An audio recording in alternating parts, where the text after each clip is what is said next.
La magia de la imperfección. Se cuenta que en un monasterio zen de Japón, el monje al cargo del jardín tenía una singular costumbre. Cuando barría las hojas de otoño del camino de piedra, justo antes de retirarse al interior de la casa, dejaba caer una hoja al suelo. ¿Por qué lo hacía? Por un lado, porque los propios árboles no tardarían en manchar su camino con nuevas hojas doradas. Por el otro, porque el ideal japonés de belleza no busca la perfección, la uniformidad, la simetría exacta, sino la naturalidad, la belleza que transmite una hoja caída en el jardín vacío de un monasterio zen. Uno de los rasgos distintivos de la cultura japonesa es su singular concepción de la belleza. Para un occidental, incluso para un chino, la taza más bella es aquella impecablemente modelada, con una circunferencia perfecta, una superficie lisa e inmaculada, y si está decorada, con una disposición exacta y uniforme de los ornamentos. Si nos trasladamos a Japón, la taza más apreciada y cara suele ser aquella que presenta irregularidades, porque eso la hace única. Puede tener abolladuras, arenisca pegada a su superficie, o incluso estar agrietada o recompuesta por el arte del kintsugi, del que hablaremos en un capítulo de este libro. Además de ser única y contar su historia, esa taza tan especial transmite el espíritu japonés del wabi-sabi, que considera bello aquello que se asemeja a la naturaleza, lo cual podemos resumir en 3 principios. 1. Nada es perfecto. 2. Nada está terminado. 3. Nada es para siempre.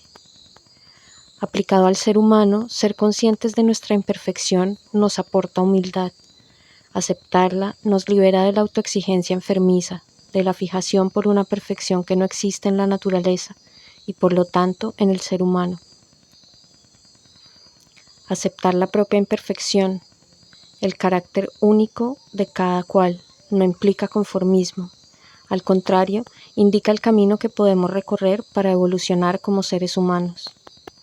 Quien cree haber alcanzado la excelencia, además de estar equivocado, siempre hay un margen para la mejora, carece de plasticidad. Asentado en su verdad absoluta y subjetiva, no tiene margen de crecimiento. Es un ser rígido y fosilizado que no late con la vida.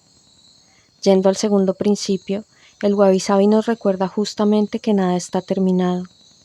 Al igual que la naturaleza, se desarrolla infinitamente, en medio de ciclos de nacimientos y muertes. También el ser humano es dinámico. El mismo Buda dijo en una ocasión, siempre estoy empezando. Un espíritu wabi-sabi ante la vida es reconocida la propia imperfección, abrazar el aprendizaje continuo, asumiendo que todo está por hacer y por lo tanto todo está por vivir. El tercer principio del wabi-sabi es comprender el carácter efímero de todo lo que existe, un concepto que nos remite al zen. Volviendo nuevamente al Buda, al hablar del sufrimiento señaló que una de sus causas es que el ser humano desearía que fuera permanente aquello que en esencia es pasajero. La juventud vuela y se convierte en madurez y luego en vejez. El magnífico televisor acabado de comprar se acaba estropeando o queda obsoleto ante modelos avanzados. Aquella persona que nos parecía tan encantadora y divertida deja de sorprendernos. O quizás empezamos a sentirla lejana porque como 2 ramas de un árbol hemos crecido en direcciones distintas. Asumir que nada es para siempre, en lugar de entristecernos, nos impulsa a valorar la belleza del instante, que es lo único que podemos capturar aquí y ahora. Es una invitación a entregarlo todo al momento.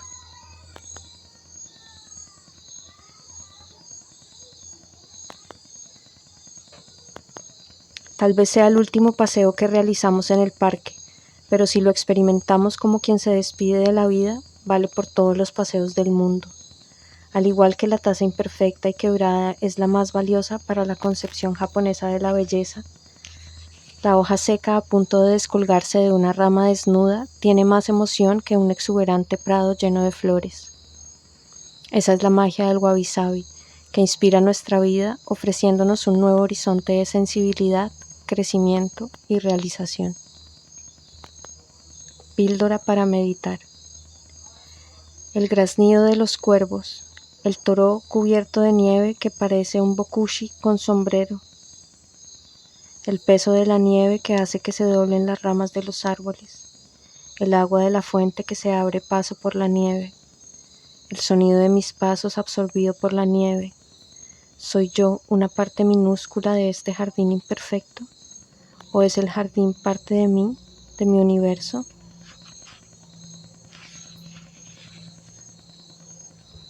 Las 3 dimensiones del wabi-sabi. Desde el templo en la montaña, el sonido de una campana golpea con titubeo, desaparece en la niebla. Yosano Buzón. Hace tiempo que vivo en una aldea donde todos nos conocemos. Empiezo el día cruzando el pueblo de norte a sur para dar un paseo. Saludo a los niños que van a la escuela, a vecinos que conozco desde hace décadas, ancianos que sacan a su perro. Cada uno se desplaza allí donde le llama su ikigai, su razón de ser. Algunos saludan levantando la mano, otros con una reverencia o una sonrisa. Al llegar al sur del pueblo, paso el puente de color carmín conforme disfruto del frescor del río. Siento entonces que el aire de montaña limpia tanto mis pulmones como mis pensamientos. El rumor del agua golpeando las rocas se mezcla dulcemente con el piar de los pájaros. Giro la cabeza para abrazar con la mirada las diferentes tonalidades de verde y naranja del otoño, plasmado en el lienzo cambiante del manto de árboles que cubre las montañas. Atravieso la entrada de madera del templo y saludo a los monjes que limpian las hojas de los arces que caen a finales de otoño. Luego doy media vuelta y vuelvo a casa a escribir junto a mi gato Tama. En total es un paseo de apenas 45 minutos, pero son fundamentales para mi felicidad. Ayer vino a visitarme mi amigo Yuji. Él es editor de una revista de literatura en Tokio. Lo invité a pasear conmigo y luego tomamos té en el salón de mi casa con vistas a la montaña. El olor del tatami mezclado con la fragancia del té verde me trae recuerdos nostálgicos de mi infancia, dijo mi amigo. Para mí es un aroma cotidiano, le contesté yo. Tras unos minutos de silencio, compartido mientras disfrutábamos del té de ureshino, el bueno de Yuji dijo animosamente: Nobuo, deberías venirte a vivir a Tokio. Un hombre como tú triunfaría en la ciudad. ¿Triunfar?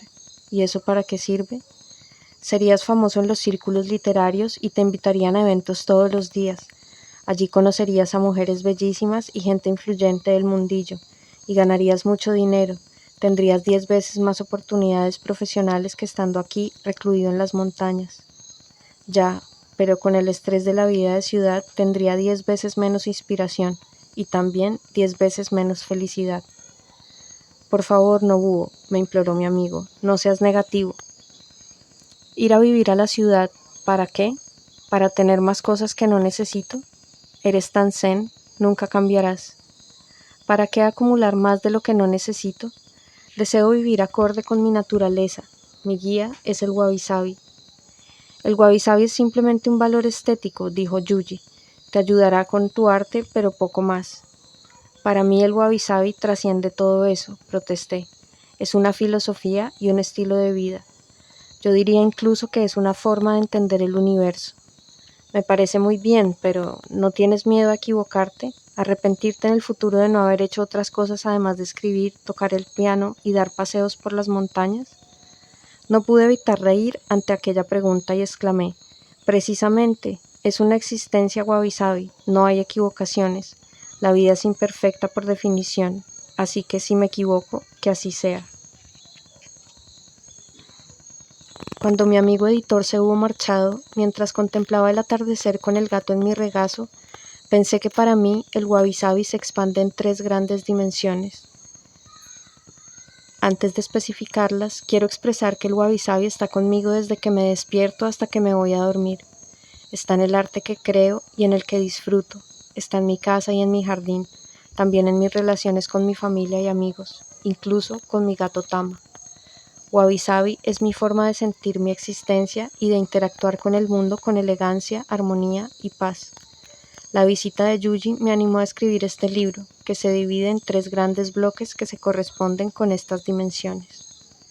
1. Filosofía del Wabi Sabi. En esta primera parte hablaré del Wabi Sabi como cosmovisión y filosofía de la existencia.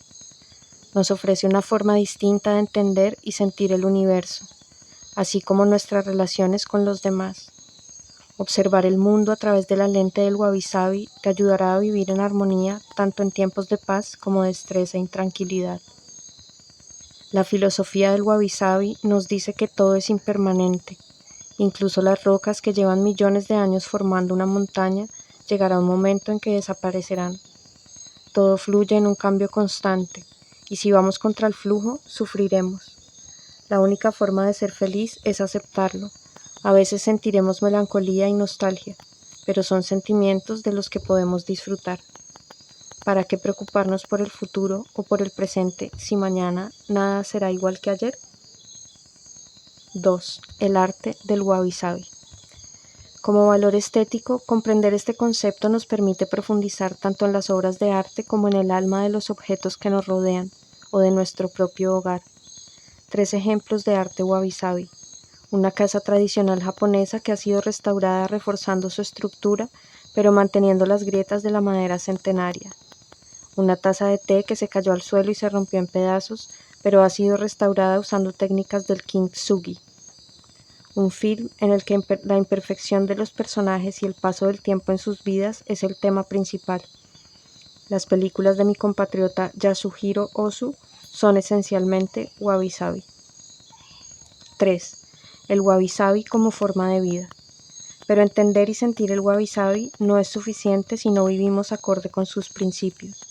En este tercer bloque desarrollaremos ideas para aplicar esta filosofía a nuestro día a día y mejorar nuestra vida con iniciativas como seguir utilizando viejos objetos pero cuidándolos como buenos amigos. Aprender a decir que no a propuestas sociales o de negocios que aunque parezcan oportunidades, quizás no lo sean. Evitar frustrarse ante las imperfecciones de la existencia, porque no hay ningún ser humano con una vida perfecta. Aceptar las cosas como son, encajando los giros del destino y sacando partido del cambio, en una vida armónica contigo mismo y con todo lo que te rodea, incluyendo a tus amigos y familia. Vivir acorde con la naturaleza, dar paseos por el campo o cuidar de plantas en tu jardín o balcón. Practicar algún arte en el que puedas aplicar los principios estéticos del Wabi Sabi. Con estas 3 dimensiones en el horizonte, estamos a punto de iniciar un viaje transformador hacia la verdadera naturaleza de la vida y de la realidad.